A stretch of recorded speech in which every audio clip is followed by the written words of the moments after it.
আসসালামু আলাইকুম guys, another blog video নিয়ে চলে আসলাম আফরিনস ডেইলি স্টোরিজ থেকে।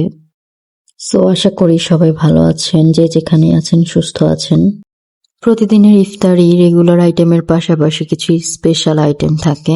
সো আজকে বানানো হয়েছিল পটাটো ক্রিস্পি রোল। সো ফার্স্টেই পাতলা একটা রুটি বানিয়ে তার মধ্যে আলুর পুরটা দিয়ে দিব, দেন ফোল্ড করে সাইজ মতো কেটে নেব। ইফতারি বানানোর সময় মনে হয় এই আইটেম বানাবো, ওই আইটেম বানাবো, এটা করব এটা করব, কিন্তু ইফতারি খোলার পর পানিটা খেলেই আর কোনো কিছু খেতে ইচ্ছে করে না, আর কোনো কিছুই করতে ইচ্ছে করে না।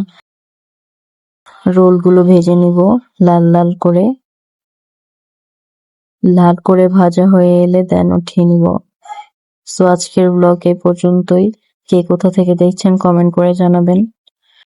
সো টিল দেন বাই, আল্লাহ হাফেজ। সবাই অনেক বেশি ভালো থাকবেন। আল্লাহ হাফেজ, আসসালামু আলাইকুম, টাটা।